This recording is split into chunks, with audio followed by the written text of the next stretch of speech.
tal? ¿Cómo le va? Bienvenida y bienvenido. Esto es TV Morfosis. Le estamos dando la más cordial bienvenida, transmitiendo totalmente en vivo desde Expo Guadalajara en el marco de la Feria Internacional del Libro. Le recordamos que esta es una coproducción del Sistema Público de Radiodifusión del Estado Mexicano, TV UNAM y Canal 44. Y también aprovechamos para agradecer a quienes nos están retransmitiendo en los canales de la Red de Radiodifusoras Culturales de México, también en los canales de la ATI, TV UNAM, ya lo habíamos mencionado, canal 31.2 en Los Ángeles, California, y a Zoom Colombia, además de la Asociación de Televisoras de Brasil. Enviamos un saludo y además le agradecemos también a el Sistema de Educación que nos está transmitiendo a través de la página web de la televisión educativa de la Secretaría de Educación Pública en México y por el canal 21 de la red EduSat. Muchas gracias a todos ustedes por acompañarnos. Iniciamos, si le parece, vamos a conocer quiénes nos acompañan en este programa. Miquel Francés i Domènech, profesor titular de Comunicación Audiovisual y director del Máster Oficial en Contenidos y Formatos Audiovisuales de la Universidad de Valencia, España.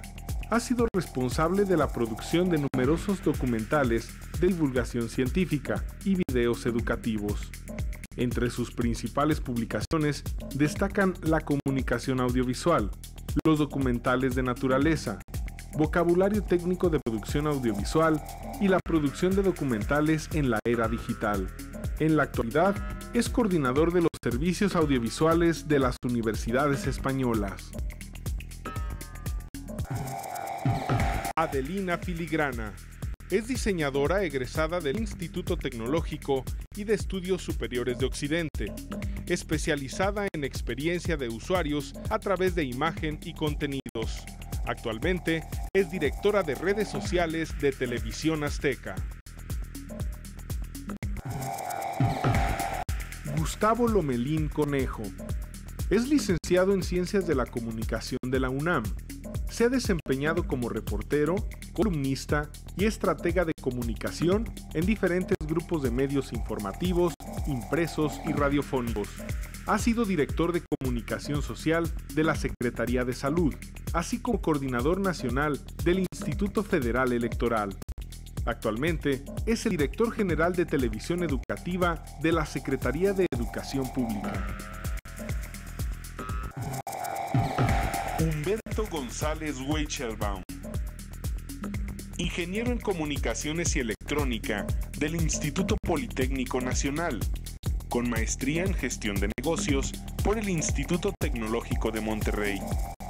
Con 20 años de experiencia en la industria broadcast y de equipo profesional para creación de contenidos, ha sido responsable de la introducción al mercado de México de diferentes soluciones y formatos de producción, grabación, monitoreo, audio y producción en red de la marca Sony. Actualmente se desempeña como gerente senior de mercadotecnia del grupo de soluciones profesionales de Sony México. Belén Zapata, periodista multimedia y conductora de espacios informativos en radio y televisión. Ha realizado trabajos de investigación periodística para medios nacionales e internacionales en sus vertientes de periódico, revista, radio, televisión y web.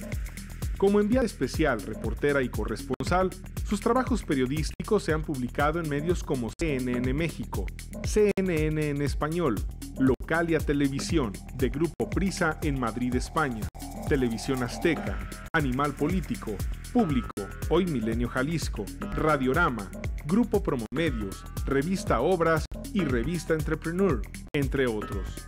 Actualmente es conductora titular de la segunda emisión de Señal Informativa, noticiero que se transmite por Canal 44, Canal 31.2 de Los Ángeles, California y la Red Radio Universidad de Guadalajara.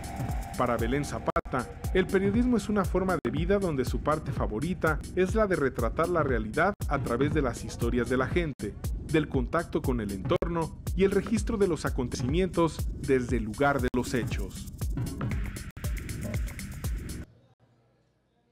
Una vez que hemos conocido un poco más de nuestros invitados, acompáñame ahora a conocer los detalles del tema que estaremos abordando. Gestión y archivo de contenidos audiovisuales.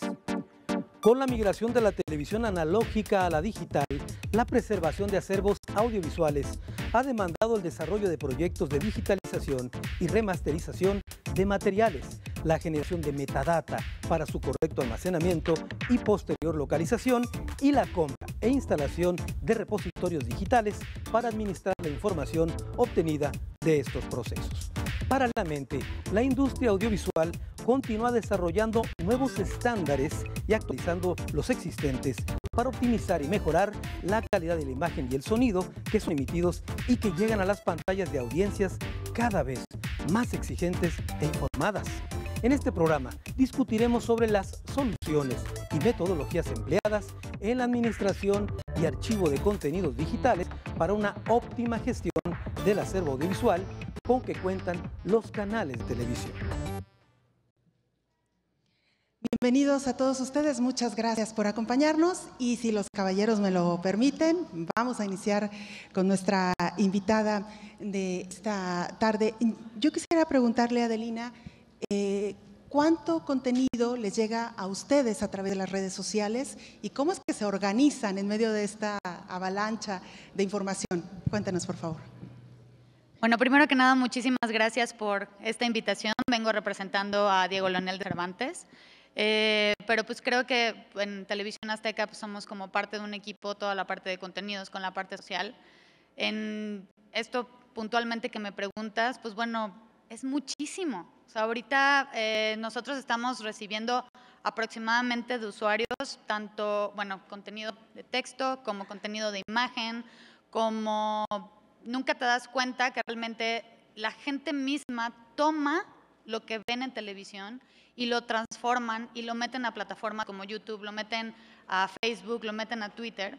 Y sobre eso nosotros estamos estimando, pues obviamente, no en números exactos, pero sí te puedo decir que ha incrementado en este año la parte social, o sea que nuestros contenidos se están volviendo sociales, aproximadamente en un 30% respecto del año pasado. O sea, se ha ido incrementando esto.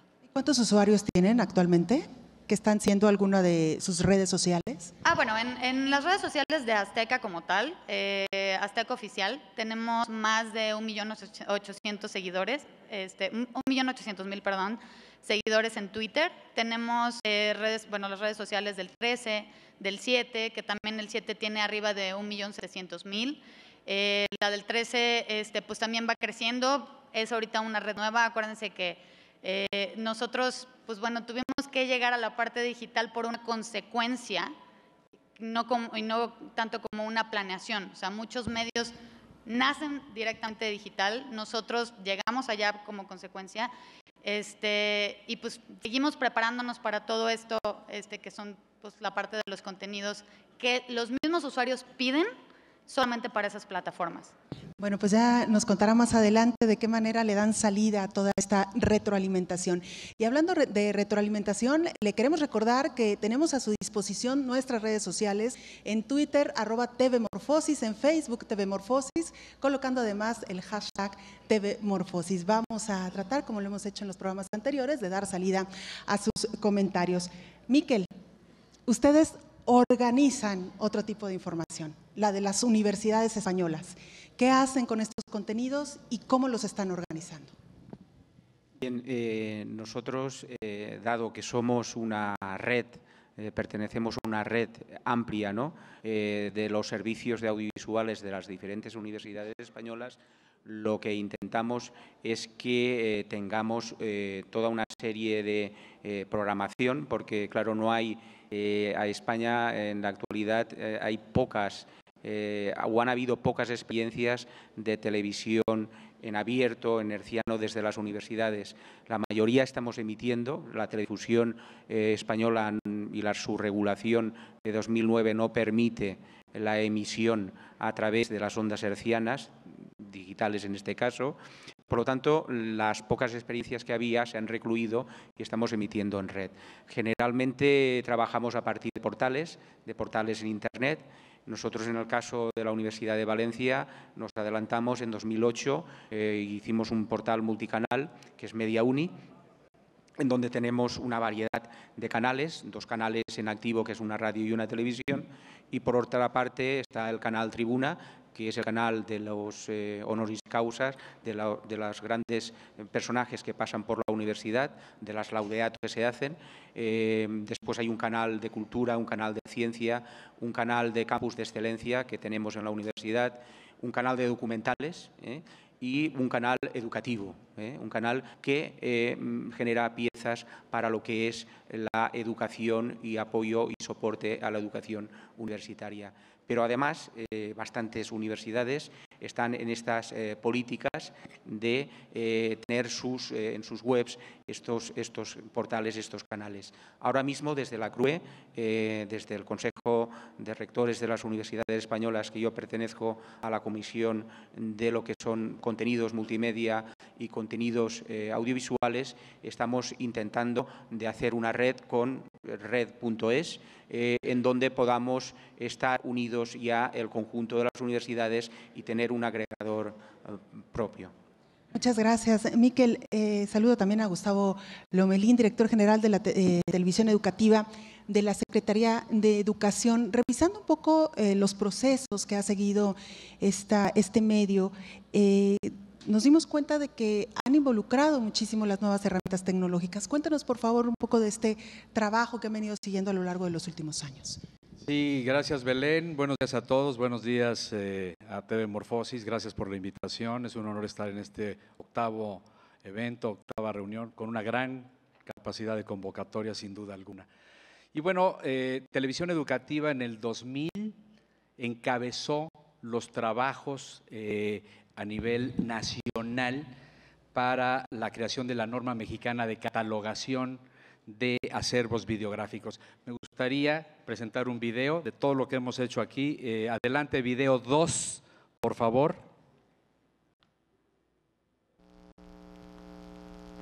La televisión se transforma. Prueba de ello es la migración de la señal analógica a digital. La Dirección General de Televisión Educativa genera mecanismos para dar respuesta a estos cambios.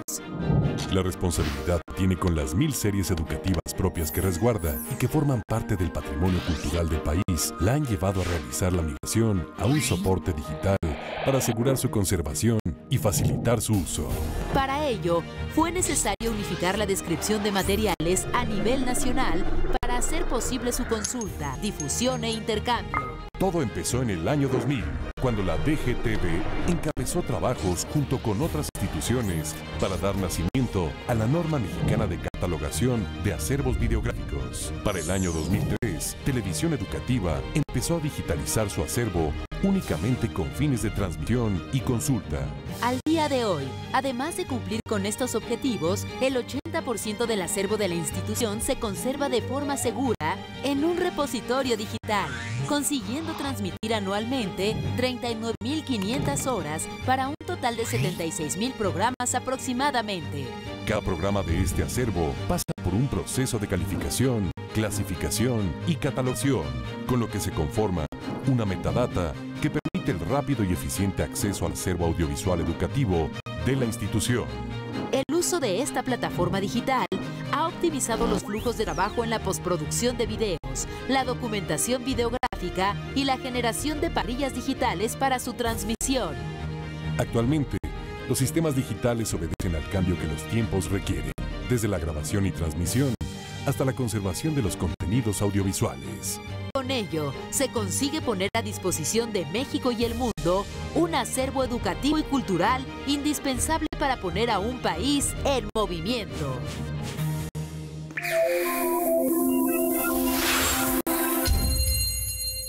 Qué mejor que presentarlo Secretaría con un video. de Educación Pública. Tenemos más de 130,000 materiales de distintos acervos educativos, culturales, informativos, y la verdad es que se ha hecho un trabajo extraordinario en todo este proceso de digitalización.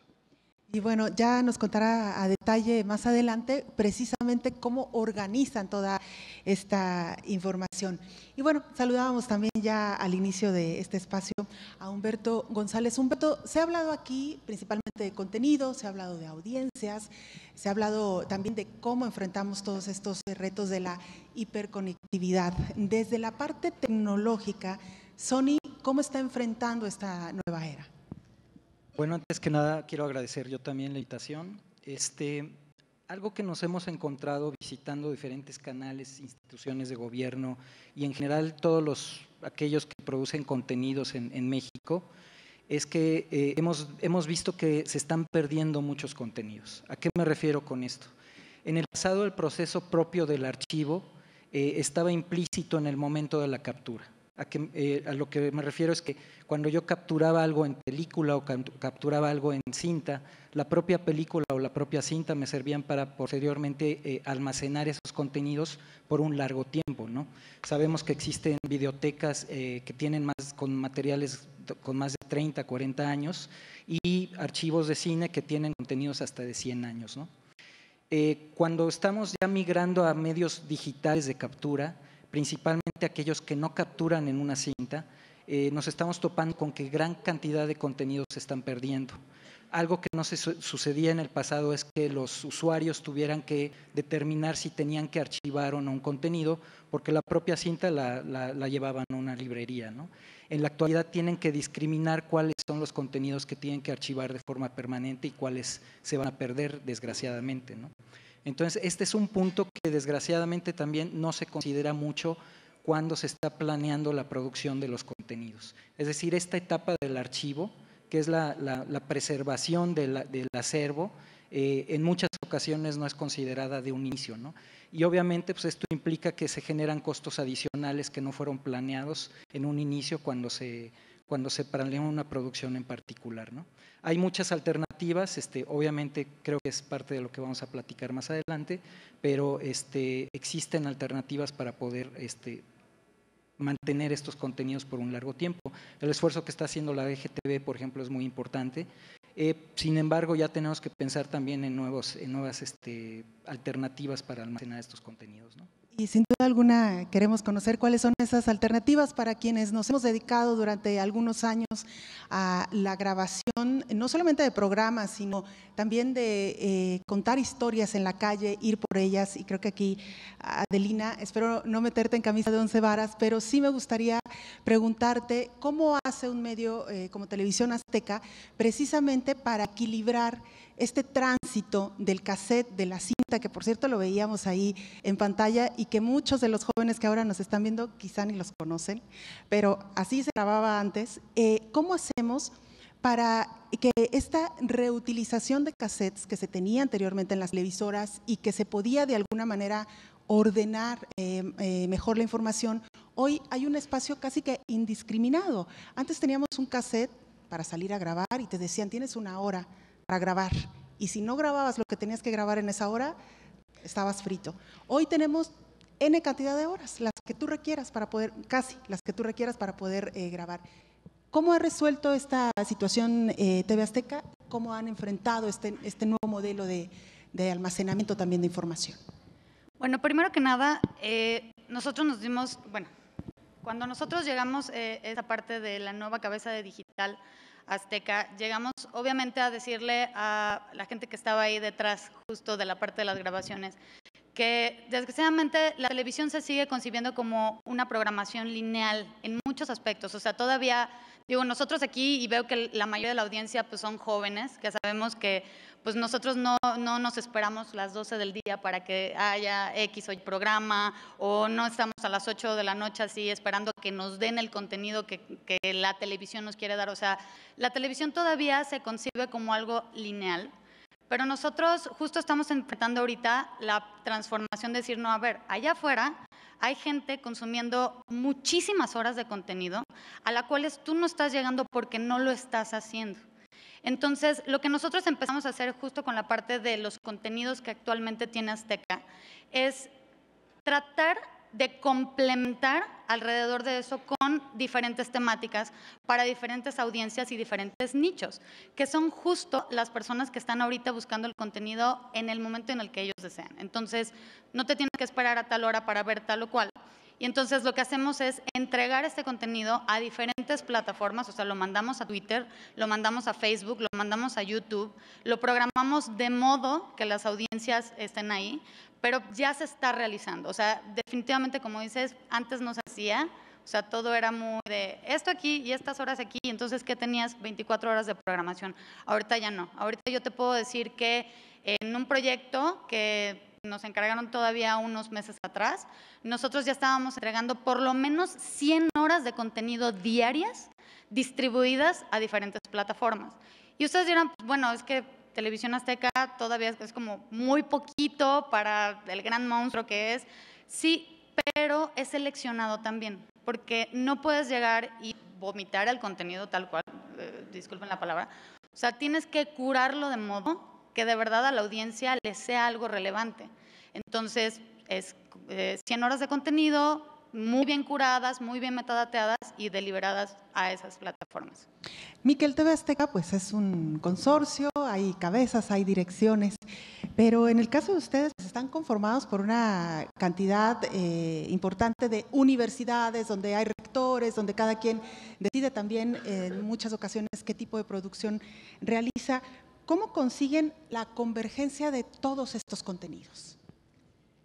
Bueno, estamos en un proceso, empezando un proceso de convergencias de formatos, ¿no? Importante, y de cara a hacer ingestas, a nosotros nos preocupa siempre hacer desde el espacio universitario de hacer ingestas universales que compartimos después. Una ingesta universal requiere una metadata con una metadata que sea compatible con la metadata de la bibliográfica clásica, en este caso europeo la MAC 21, y hay que hacer esfuerzos a nivel mundial de llegar a esos protocolos de archivística para que se puedan hablar. Eso es un principio fundamental, ¿no?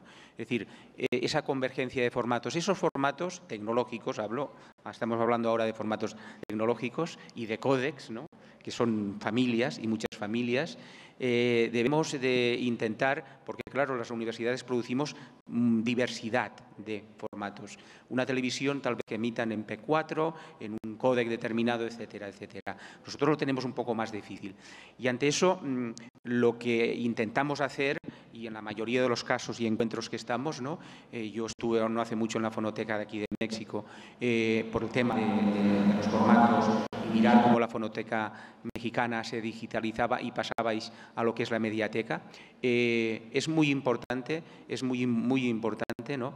Que lleguemos a unos acuerdos compartidos y que trabajemos sobre todo en estructuras abiertas. O sea, nosotros desde las universidades, claro, está muy de moda los MAM, migramos a unos repositorios digitales donde hay unos RAIs en discos en caliente, etcétera, etcétera. Todo eso está muy bien. Las teledifusoras yo creo que pueden permitirse el lujo porque son más cerradas, tienen un formato muy concreto, a tener una opción determinada al mercado. Nosotros intentamos trabajar en repositorios que sean transparentes y que sean abiertos y que puedan digerir y migrar a posibles formatos tecnológicos que están por venir. La verdad es que el sistema y la archivística del audiovisual en lo digital tiene más puntos débiles a día de hoy, porque estamos empezando. Nos interesan producir y multidifundir muchos contenidos, pero es como aquello de las grandes ciudades que consumimos, hacemos estercoleros, hacemos campos de basura, no nos preocupamos y después es difícil ver cómo esa basura la reciclamos. Un poco también en el espacio audiovisual está pasando eso. Y eso hay que darle una solución. Y esa solución debe pasar por estructuras. Nosotros desde las universidades y desde las universidades públicas estamos trabajando en ese sentido. Ingesta universal, estructuras en abierto y transparentes a muchos formatos y códex. Esa es un poco nuestra filosofía, una filosofía que tiene que digerir la diversidad. Gustavo Lomelín, hablábamos ya y nos presentaba usted en su exposición cuánto están produciendo, cómo está de alguna manera resolviendo también la integración de todos estos materiales. ¿Cómo, le quiero preguntar ahora, cómo hacemos de una televisora educativa una televisora atractiva para la audiencia? Bueno, es es una pregunta sin duda interesante y va muy relacionado con los temas de las conferencias anteriores, y ese es el reto precisamente. Lo educativo no tiene que ser aburrido, y precisamente el gran reto que nos enfrentamos los medios públicos y en particular la televisión educativa es la creatividad. Primero, el talento. Hay demasiado talento en los medios públicos. Entonces, a partir de ese talento, de esa creatividad, hacer las producciones mucho más atractivas y tratar, el otro reto fundamental es vincular más a la sociedad. En la medida en que haya una mayor interrelación entre los medios públicos y la sociedad, estaremos contribuyendo a crear mayor ciudadanía. Yo creo que ese es parte del reto fundamental que tenemos los medios públicos, pero el reto es romper el tradicional esquema que se asociaba lo educativo con lo aburrido, porque tenemos muchísimas formas muy atractivas de presentar precisamente todo lo educativo y lo cultural. Ese es el reto que tenemos. Y hoy en nuestro país se da una convergencia muy afortunada donde la gran mayoría de los medios públicos, televisión educativa, TV UNAM, el Sistema Público de Radiodifusión del Estado mexicano, ahora con su reciente creación, el ILCE, el Canal 22, el Sistema de Radio y Televisión de los Estados, la red. Estamos haciendo coproducciones, estamos haciendo alianzas precisamente para optimizar todo este trabajo y generar una mayor sinergia, no solo en cuanto a la creatividad que hay en todos los medios públicos, sino también en cuanto a los escasos recursos públicos que tenemos para optimizar mejor precisamente eso. Pero pues hay mucho que hablar, sobre todo cuando estamos en un proceso de digitalización que reclama grandes avances tecnológicos y una cantidad de recursos presupuestales que la mayoría de los medios no tenemos. Y eso nos obliga precisamente a crear esta sinergia entre los demás medios públicos. No es el caso de Televisa, de Televisión Azteca, que tienen ya años en este proceso de digitalización. Canal 22, que es un ejemplo desde el 2010, pero otros medios como nosotros apenas estamos entrando en esos procesos. Así que el reto es mayor para la televisión pública. ¿Y cómo resolvemos esta situación con tecnología de medios con escasos recursos, medios que ya lo tienen, pero que no necesariamente por el hecho de tener recursos están haciendo una adecuada compilación y ordenamiento de la información? Claro que sí. Yo quisiera primero partir de la idea de que en muchas ocasiones confundimos los términos de archivar con el término de almacenar. El almacenar es simplemente tener un repositorio de estos contenidos digitales por un tiempo determinado que puede ser un mediano plazo, solamente en tanto este contenido o esta información es útil. Estamos hablando, a lo mejor tengo un archivo donde está la información almacenada en discos duros y que puede estar viva esa información 2 o 3 años no más. De hecho, estas tecnologías están planeadas para que solamente tengan una vida de esta duración.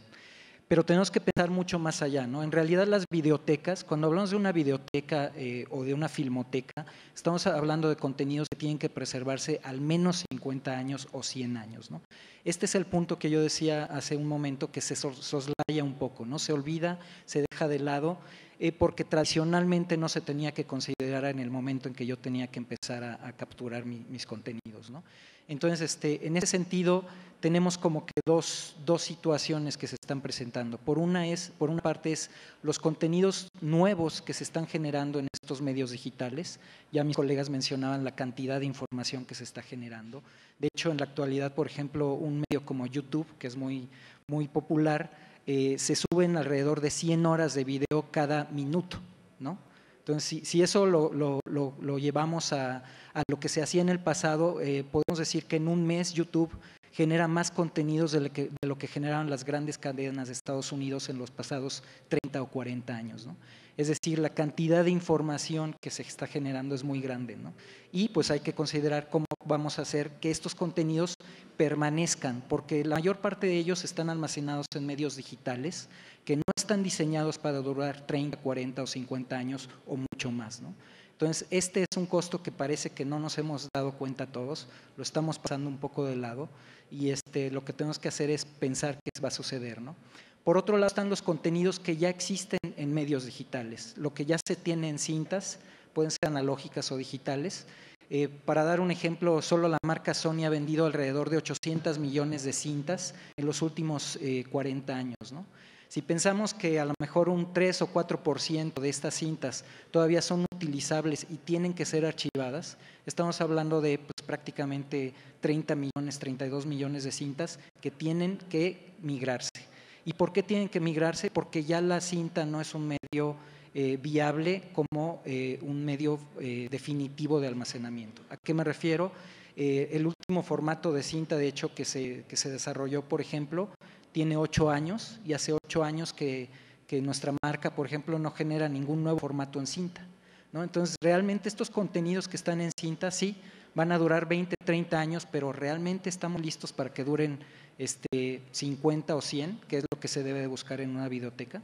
Humberto, y a mí me gustaría en ese punto también preguntarle, tenemos que aprender cómo empezamos a almacenar y a organizar esta información, pero hay un dato también muy interesante, los usuarios cada vez tienen mayor acceso y con mayor libertad a toda esta información, algo que no ocurría anteriormente porque estaban guardadas ahí en los espacios de las universidades, de los medios públicos, de los privados. ¿Cómo enfrentamos también esta nueva dinámica de acceso a esa información?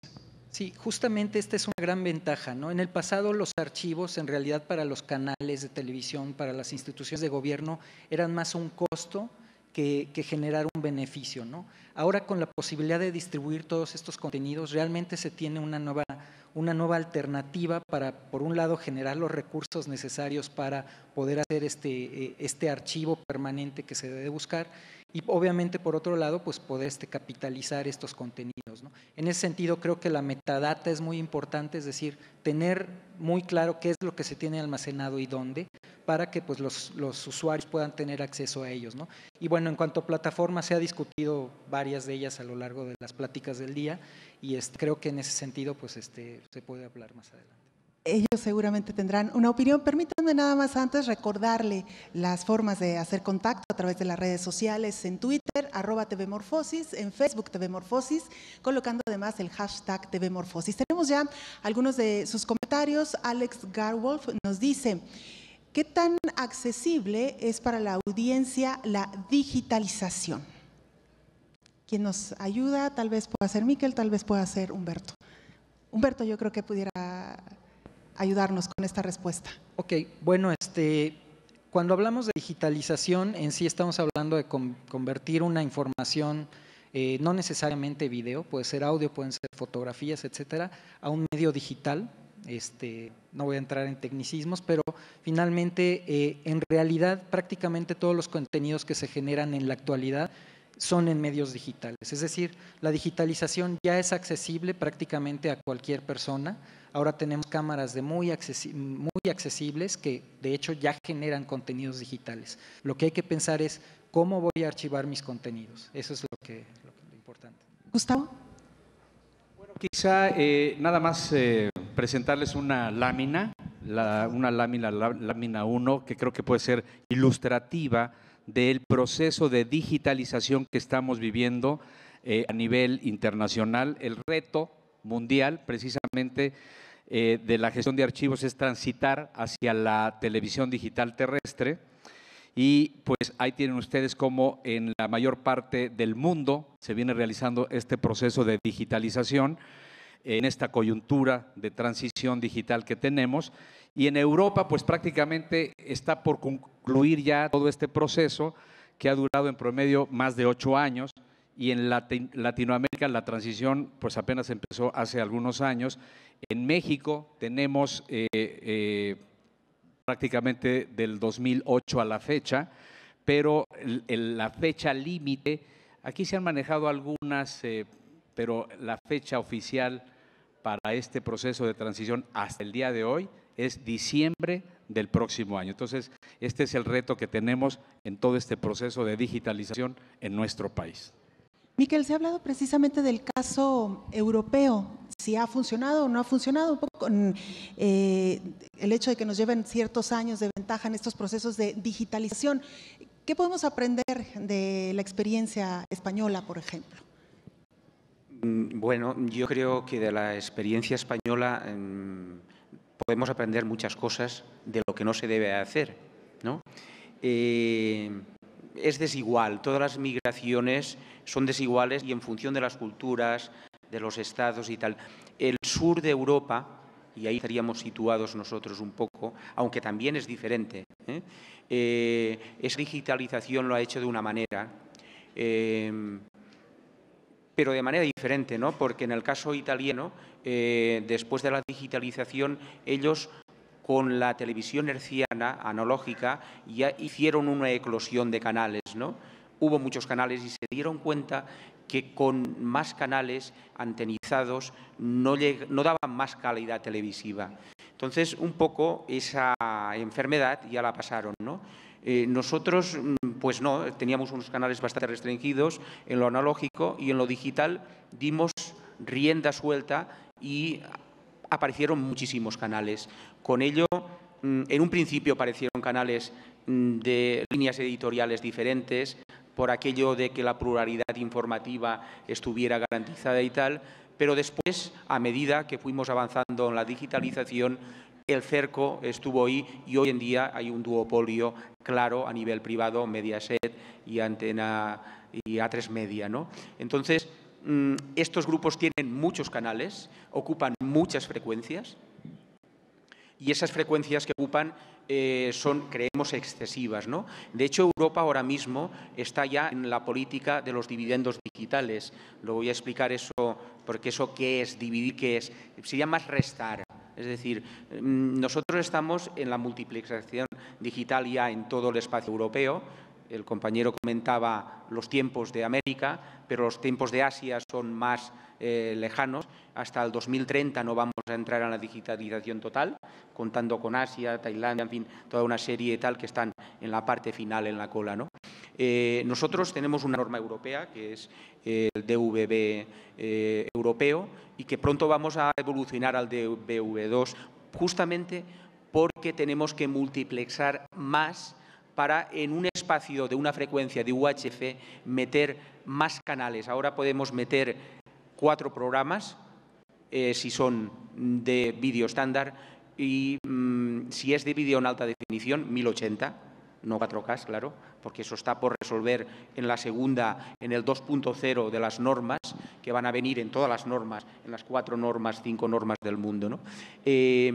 Nosotros estamos en esta fase, ¿no?, de recorte de canales. Ahora hemos recortado y en fecha de 1 de enero estaremos emitiendo ya solo copando frecuencias hasta el canal 60 y en el 2020 tendremos el segundo dividendo digital que nos dejará hasta el canal 50. Del 50 al 69, ¿qué es lo que pasará? Del 50 al 69 van a ser ocupadas para la transmisión en 4, 5G, para todo el trabajo de que es movilidad, interacción, etcétera, etcétera. Estamos en ese proceso. ¿Eso quiere decir que va a haber menos teledifusión, menos contenidos? No. Las normas que van a venir, la DVB2, va a permitir que en un multiplex, que en un canal solo de UHF, podamos tener portadoras que alberguen hasta 8 o 10 canales, utilizando tecnologías de compresión más elevadas como es el MP4, etcétera, etcétera. También está previsto que es la emisión en 4K, obviamente, etcétera, etcétera. Es un proceso complejo. Lo que está demostrado, y es que en el caso español, y vamos al principio, después de la descripción más tecnológica, que la experiencia de tener más canales de los mismos propietarios, en definitiva duopolio, no nos ha traído la diversidad, la pluralidad, la garantía de una televisión de calidad, sino todo lo contrario. Bueno, pues a ese punto justo me parece que va a ser un buen tema para discutir. Antes, permítanme darle salida a algunos de los comentarios que ya nos están llegando a través de las redes sociales. ¿Qué problemas presenta la digitalización en el futuro? ¿Se logrará que ésta llegue a cualquier público? Y me parece que es algo de lo que ya planteaba Miquel. Tenemos una más de Tsuki, nos dice, ¿qué aspectos se consideran para definir qué contenidos conservar y cuáles no? Justo era el tema de la discriminación de la información, por favor. Pues acá, bueno, yo te puedo decir que el ejemplo que nosotros tenemos como tal es que muchas veces hay contenido que nosotros tenemos servido en nuestras propias plataformas, que es contenido no consumido, o sea, obviamente ya lo pudimos ahí, nos dimos cuenta de que no servía, que la gente no está llegando por él, quizás por algún tema de metadata, quizás por algún tema del contenido en sí. Entonces, al final este contenido te está generando muchísimo más gasto, o sea, le estás destinando justo un gasto en el storage, que bajarlo y tratar de meter otro tipo de contenido. Entonces, aquí, ¿cuáles son los parámetros? Pues obviamente va mucho en función de cuál es el consumo. Sobre todo, bueno, si tú lo metes a una plataforma web, tienes que pensar en los tiempos en los que alguien navega dentro de la plataforma web. Si tú tienes este contenido, por ejemplo, en una plataforma como Twitter, tienes que saber que este contenido debe ser mucho más pequeño porque las audiencias están pues más acostumbradas a contenido más inmediato. Entonces, empiezas a hacer como que la selección de lo que debes y no tener en base a eso, en base a cómo hoy el usuario está consumiendo todo lo que tú estás generando. Eso es lo que nosotros estamos haciendo. Y bueno, hemos hablado de aspectos tecnológicos, de herramientas, de una migración, pero efectivamente la pregunta es, ¿toda esta transición hacia lo digital nos está garantizando también mejores contenidos y un mayor o una amplitud en las audiencias? Precisamente ese es el reto. La transición de lo analógico a lo digital debe estar acompañada de la creatividad en la producción de nuevos contenidos educativos y entretenidos. Eso es parte del reto que al menos los medios públicos tenemos por delante. Y desde luego, algunas de las preguntas que estaban planteándose, sin duda alguna, todo proceso de digitalización va a ser para mejorar, pero el reto es el tamaño de la inversión que requiere y el tamaño de la tecnología rápida que necesitamos tener. Yo sí considero que al final toda la población, tarde o temprano, va a acabar teniendo acceso en todo este proceso. Hay que apoyarla y hay que insertarnos todos en este camino.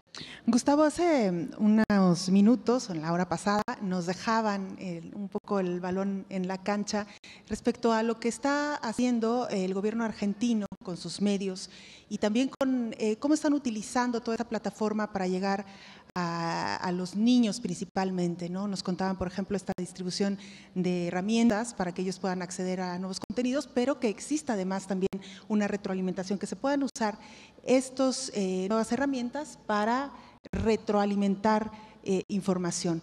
En el caso de la televisión educativa, desde la Secretaría de Educación, ¿qué se está haciendo para generar esta interacción? Y me gustaría sobre todo centrarlo en el caso de los niños.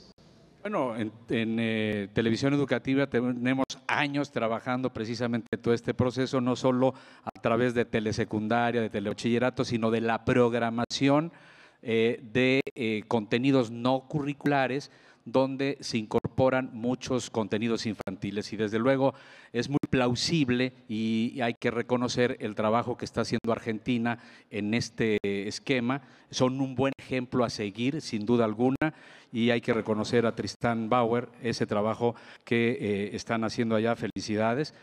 Nosotros tenemos mucho que hacer, pero en la relación que algunos directores de medios públicos han tenido precisamente en este contexto, como Raúl Cremú, Armando Carrillo, Enriqueta Cabrera, pues creo que hay un gran avance de los medios públicos mexicanos también en esa dirección. Pero me parece que Argentina es un buen ejemplo a seguir y no lo digo nada más porque esté aquí Tristán. Más allá de las aulas, ¿la audiencia se está interesando en lo que se produce en la televisión de educación? Pero por supuesto que sí, y a mí me parece que siempre hay que partir de un principio. Aquí se hablaba en algunas de las mesas de cómo considerar a la audiencia. Hay que partir siempre del principio de una audiencia inteligente, participativa. Hay que abrirle los espacios siempre. Y yo creo que ese es parte del reto. Jamás considerar una audiencia como pues títeres de los medios de comunicación. Si se parte de ese principio, yo creo que hay un gran error y yo creo que hay que romper esos esquemas que muchas veces llegaron a prevalecer en algunos medios privados. Humberto, usted ha hecho un un diagnóstico muy claro de cuáles son los retos que enfrentan quienes se dedican a la producción de contenidos y no solamente a la producción, también al almacenamiento. ¿Qué ve más allá de esos retos que ya los alcanzaron y si hay alguna salida para, de alguna manera, pues que este proceso de parto no sea tan doloroso? Bueno, lo que vemos es que la cantidad de información que se está generando es cada vez mayor. Para dar un ejemplo, ahora que se está hablando de televisión de ultra alta definición o 4K, una hora de video en 4K puede ocupar entre 1 y 8 terabytes de almacenamiento, dependiendo de la calidad de digitalización o el códec que se utilice. Entonces estamos hablando realmente de una cantidad de información muy importante. En el pasado se pensaba que bueno, el costo de los discos duros, de las memorias se va abatiendo, entonces realmente no hay ningún problema, ¿no? En realidad no es así, porque también la cantidad de información se está incrementando, ¿no? Entonces, lo que se tiene que hacer desde mi punto de vista es considerar estos procesos de archivo como parte de todo el flujo de producción. Es decir, no debe dejarse como un pensamiento a futuro, que se preocupen los que vengan después. En realidad tenemos que considerar cómo voy a almacenar estos contenidos desde el principio, ¿no? Y en ese sentido hay muchas plataformas tecnológicas, y quiero dejar muy claro que los discos duros no están diseñados para hacer un archivo, están muy bien para hacer un almacenamiento temporal, pero tarde o temprano toda la información que está en discos duros se tiene que almacenar en un medio permanente.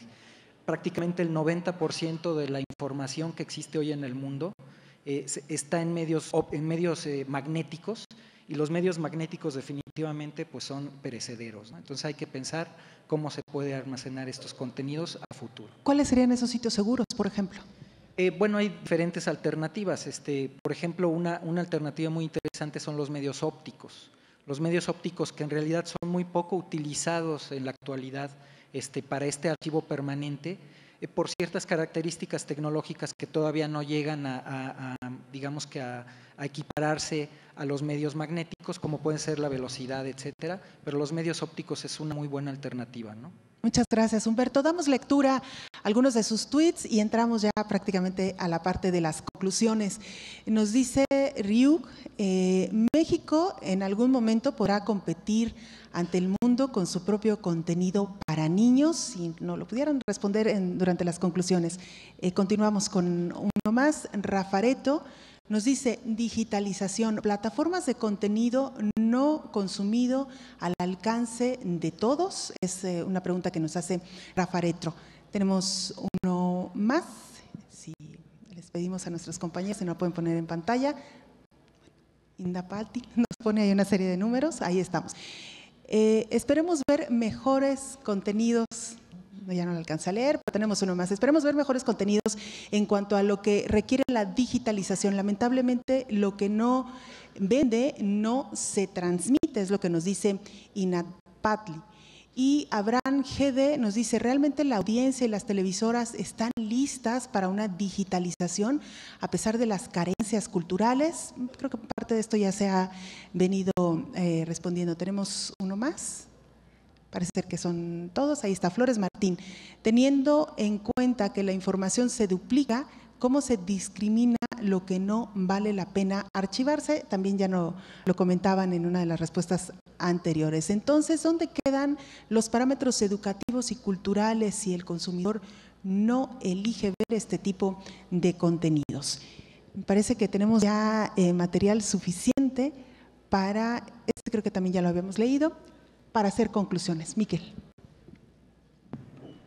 Bueno, es importante la batalla, es decir, en la producción audiovisual, la producción de contenidos, en la época en la cual estamos, tiene unas variables significativas.